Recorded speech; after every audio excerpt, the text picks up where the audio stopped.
you have an interest in horses and love learning more about horses, the horse industry, teaching, or even managing your own horse business, then you're in the right place. We would love you to join us on our mission, which is to improve the lives of horses around the world through the education of riders, handlers, and trainers. So get comfortable, listen in, and enjoy. This is another of our popular Listener's Choice interviews, which we're playing over the weekend. We've chosen the most popular interviews for you to select the Listener's Choice winner. If you're not sure how the Listener's Choice competition works, have a look at horsechats.com/choice for the rules and the leaderboard. Today's chat's been brought to you by International Horse College.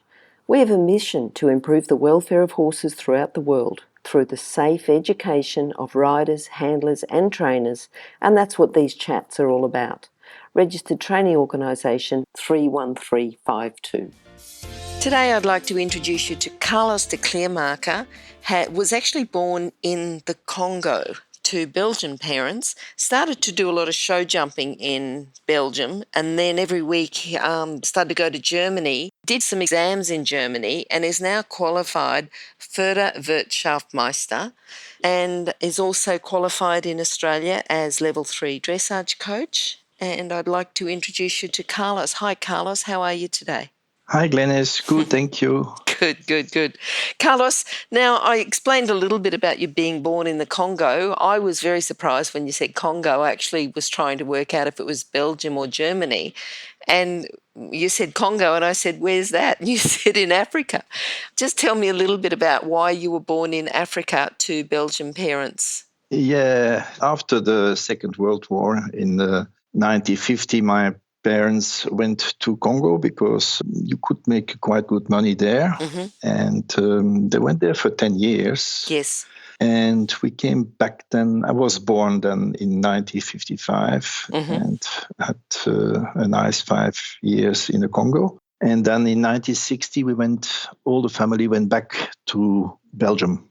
Okay, wonderful. Now, you did a lot of show jumping in Belgium. How did you start show jumping? Do you remember, or how did you start, what were things like when you first started show jumping? Have you got any of those early memories you can share with us?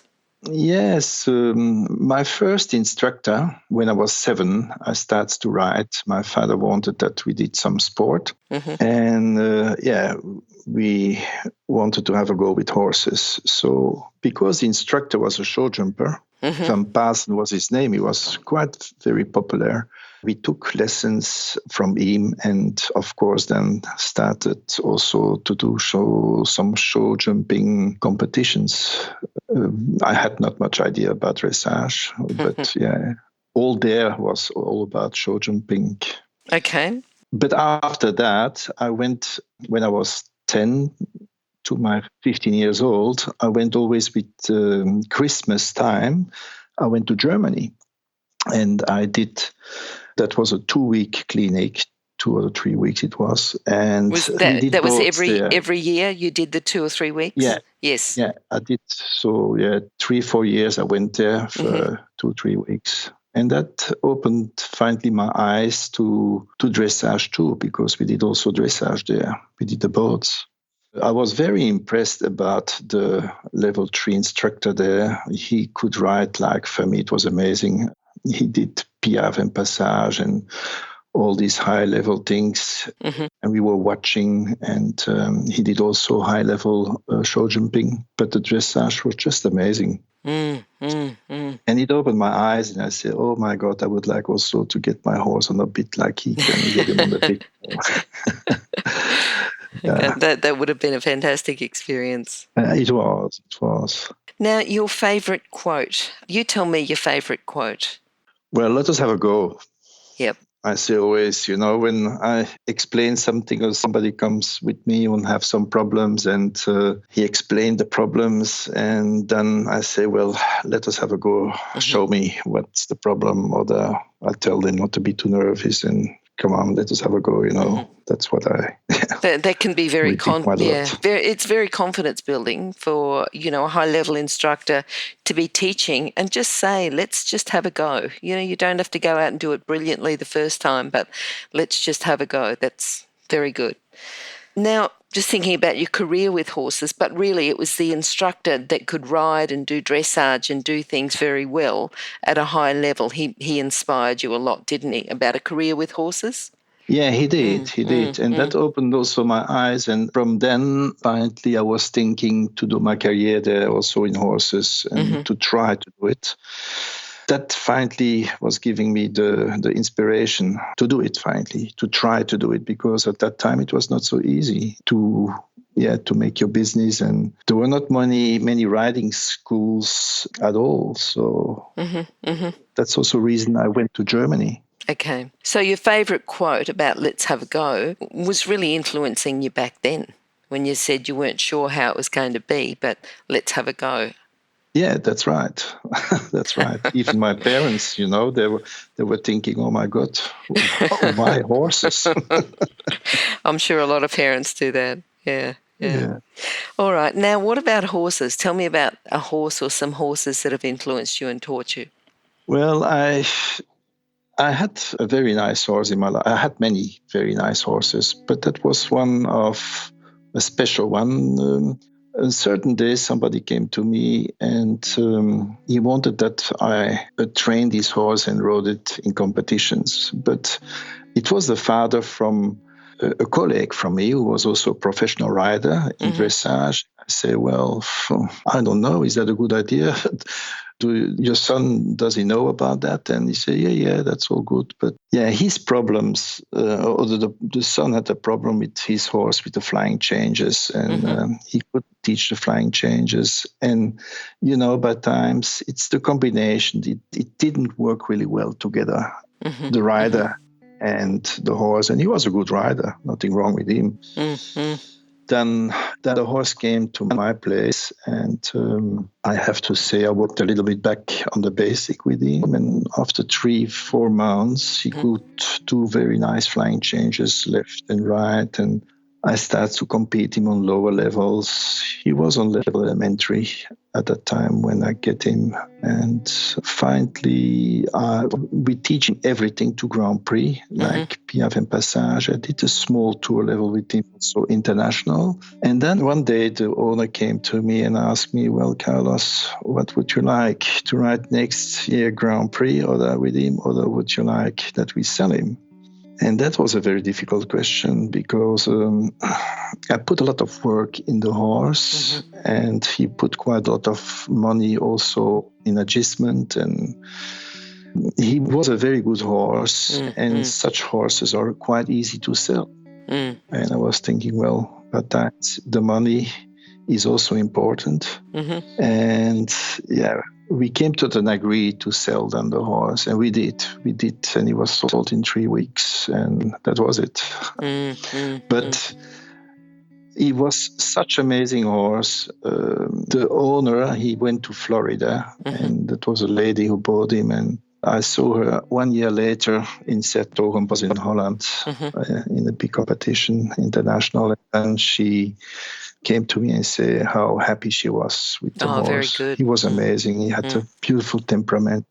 That was for me very important. Good memories. Yes. I want you to think about if someone is just starting their career with horses, or they're thinking about having a career, coaching, training.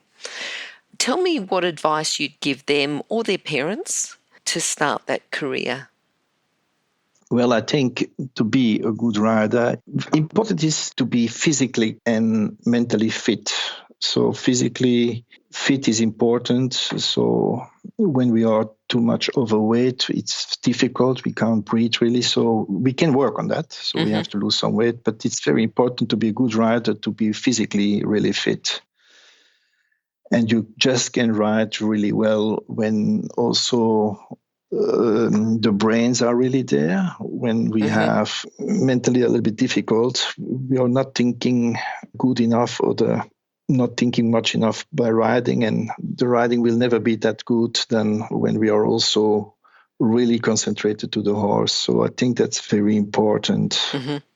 And then when we start, I think, is to have a good instructor, because it's very important for me to learn directly the good things and not first the bad things, and then you have to correct that all. That's more difficult. So a good instructor is for me very important, who teach you correct seats and teach you the right things to do. By all this belongs also a good horse, a school horse, who works with the rider, who knows his job a little bit, so that when you get the right information from your instructor and do you the right things, that the horse react positive. That's also important. So I would say when we are young riders, we should have all schoolmasters first. Yes. And then later on, we can change that and we can work with young horses. But finally, the quickest way to learn riding is on schoolmasters. And also very important is the right saddle, because if you don't have the right gear and the saddle doesn't fit the horse, or the saddle is not really in balance on the back of the horse, it's very difficult for a rider to sit properly on a saddle who doesn't fit really the horse. So it helps really when the saddle fits the horse. Yes. And I think also to be self-critical a little bit.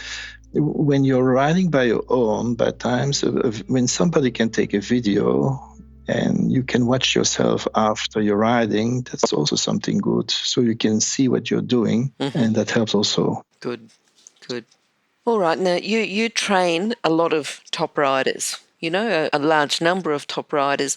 What makes a top rider become one that exceeds expectations, one that outshines, outrivals, dominates?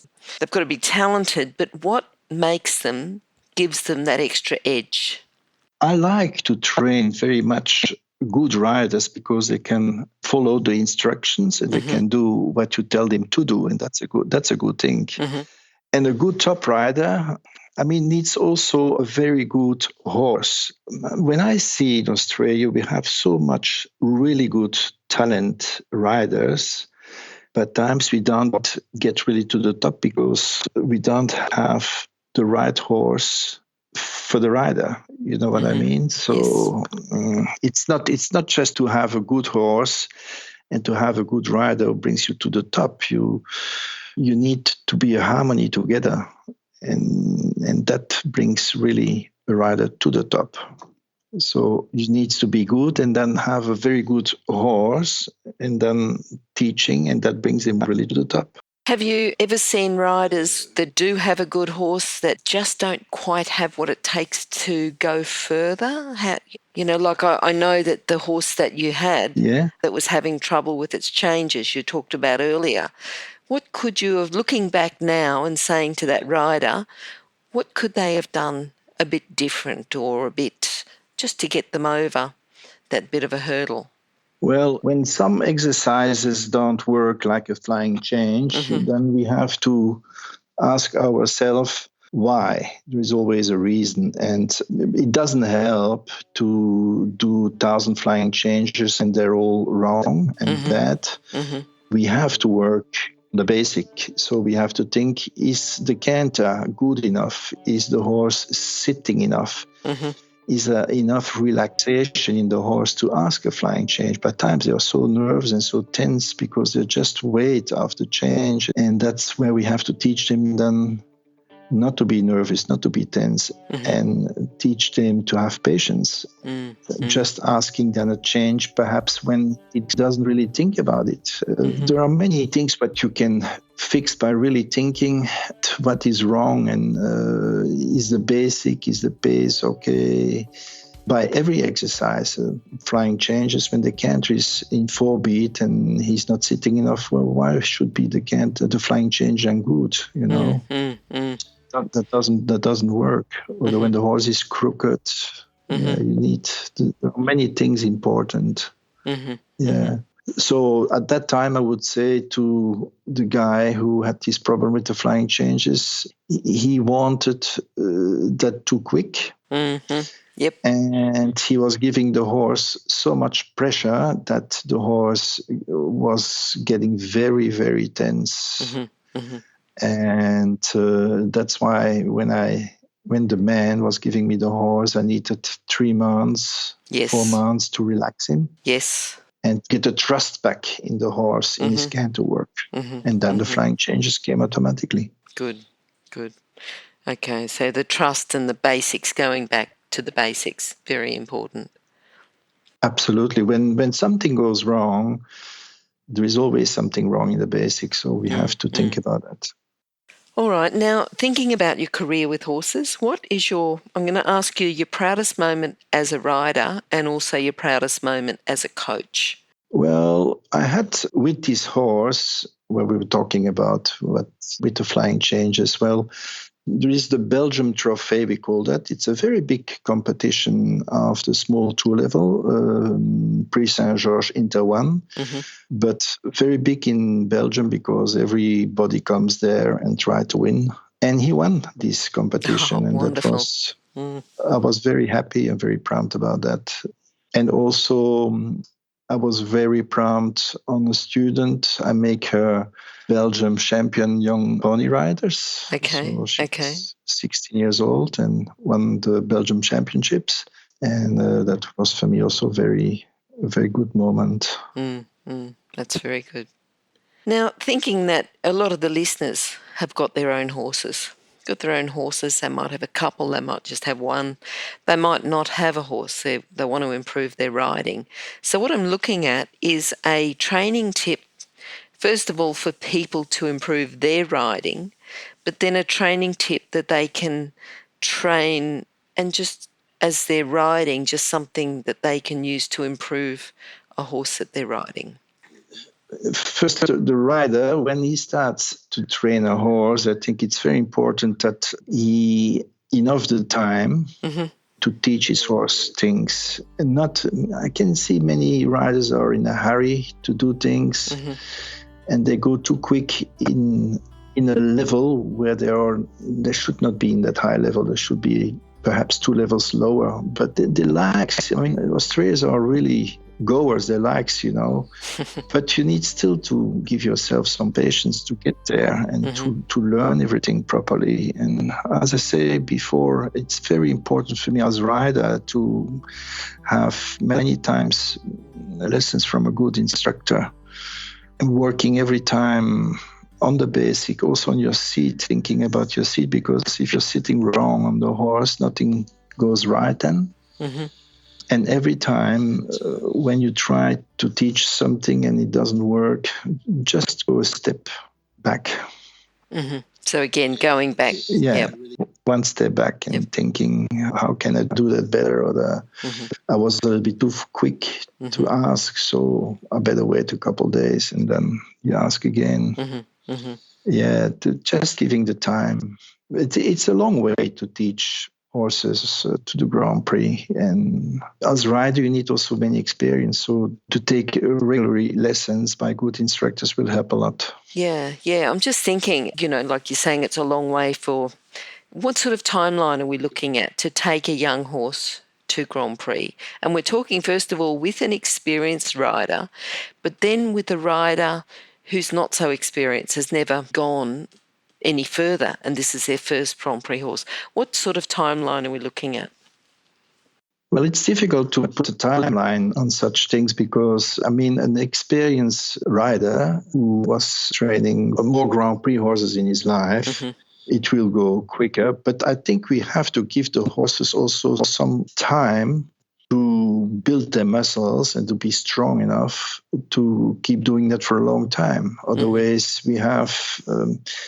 I know that Dr. Rainer Klimke had his horse Alaric Grand Prix when he was 7, but, that's very fast, and I don't think that is always good. I think when you have your horse Grand Prix ready when he's 10, 9, 10 years old, it's a good age, I think. And I think a young rider who never rode Grand Prix and have talent, I always think it's better for him to buy first a Grand Prix schoolmaster, do some competitions with him, Yeah. and then try to train it by yourself. It's not directly the tricks who are so difficult to ride. We can teach Piaffe and Passage quite quick on students who have some talent. I mean, there needs to be on a certain level to do it. But it's not that difficult to ride it. It's more difficult to teach that, and to be able to teach. To ride a flying change is also easy to explain and to do it, but teaching is another thing. So, and I think also when we start to teach a horse to Grand Prix, we do some mistakes in our life, and then the next one we try not to do this mistake again, and so we get better and better by experience, Yes. But the best way for me is always go first on a schoolmaster, have this feeling. And when you can do a nice Grand Prix on a schoolmaster, well, then you get a little bit the feeling also to teach perhaps a young horse the same stuff, All right. Now, have you got a book that you could recommend for our listeners?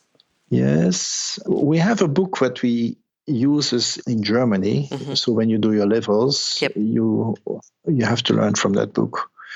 And the book is, the name is the Principles of Riding. This is a German National Equestrian Federation who sell this book. It comes from there. So it's really good because they explain everything quite good in small words, but easy to understand, not too difficult.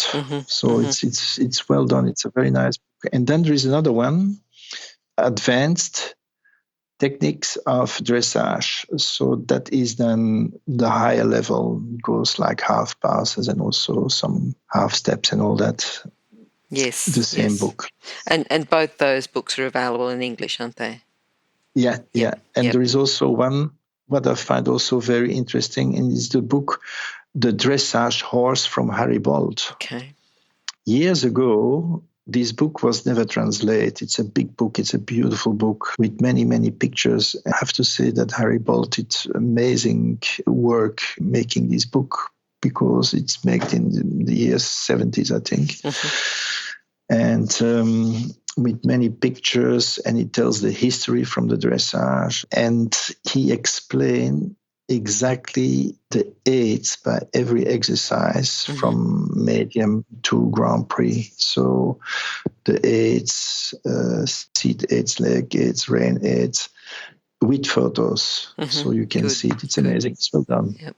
So when you like to know what are the aids for Piaffe, well, you buy this book and you go to Piaffe and then you can read the aids.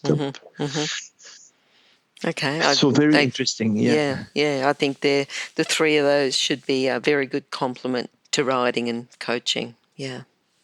Now, what does your future hold? You've done a lot. You've had a lifetime with horses. You've, ridden, coached, done very well internationally. What does your future hold? Well, for me, I hope I enjoy really teaching and also riding, teaching horses. Yes. And teaching people. Now, I'm 62, so there will be an age, I hope not too quick, where I have to stop perhaps riding. But I think I will teach as long as I can. I would like to teach and keep teaching and helping people with riding lessons. I enjoy it just. And you teach too. I mean, I know you've taught for a number of years when you first came to Australia, the New South Wales dressage, and also Queensland. So, you were head coach up here as well. The riders that you're coaching now, anyone exciting that you're looking at, or you don't have to give their name, but if you're looking at any exciting riders coming up? Well, I think so. It's a little bit slow, because I have to say everything could go quicker in Australia. But there is one big problem in Australia. The country is too big. Yes. So you cannot teach people like you would teach them. You would like to teach them 4 times a week. You do it just once a week. So when you would do it more and the people would love that I would come more, but the distance are so big. It's impossible. That's why everything goes a bit slower. But I have a couple good ones. I have a little girl. She would like to go to the Olympics. She's 12 years old. Mm-hmm. And she have a very nice pony, and she's doing really well in the competitions. Mm-hmm. Mm-hmm. Also by the state championship, she was good. She was third in the novice test, but that's all a start. And Sure. And as you say, the basics and getting the trust is very important.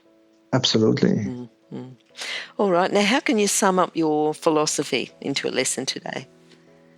I can give the riders, I would give the riders the advice to try to do everything right, not to be in a hurry, not to go too quick with their horses in the tests. I came back from the state championship and not everything was so good looking because they entered too quick a certain level and the horses are really not ready. Take time and also in the young horse class, I would say, the 4 and the 5 and the 6-year-old class, when the horse is not ready, it doesn't mean that he is not a good horse because he's not ready, but times horses needs just more time. Mentally, they are a bit nervous, they are a bit tense, and when we ask them too much and we go too much to the test, then by times we make them very unhappy and it doesn't work really well and we never hear something back from them later on. But if you give your horse a certain time and when you say, well, he's not ready for the 4, we will see when he's 5. And when he's not ready for 5, and we will see when he's 6. And when you give it all more time, and when he's ready, you just go. Yes. And when not, you wait a little bit. Wait your time. Don't be too quick. And be always a good friend to the horse, Yes. All right. Look, I'm sure they'll take that into a very satisfying relationship with their horse. Now, how can people contact you, Carlos? Can I leave your details on the show notes page? But just quickly, if someone wants to contact you, what's the best way? Well, the best way, I think, is to ring me on my mobile. And that is the 0428 756 056. All right. And you do travel a lot for so clinic. That's always... Yeah, you travel for clinics and that's schools right. as well. So if they need to contact you about travelling for clinics and schools, and as I say, we'll put those details on the show notes and also an email as well. All right, wonderful, Carlos. Thanks for talking to us today. Bye-bye. Yeah, and I thank you too. Bye-bye. If you've enjoyed this chat, then please comment, rate and subscribe. If you'd like any changes or recommendations for guests, then please contact us through horsechats.com. And while you're online, have a look at the government-accredited courses at internationalhorsecollege.com. Registered Training Organisation 31352. Remember that our comments and instructions are general in nature and do not take into consideration your individual horses or your individual ability and circumstances. If you enjoyed this podcast, then please leave your comment below.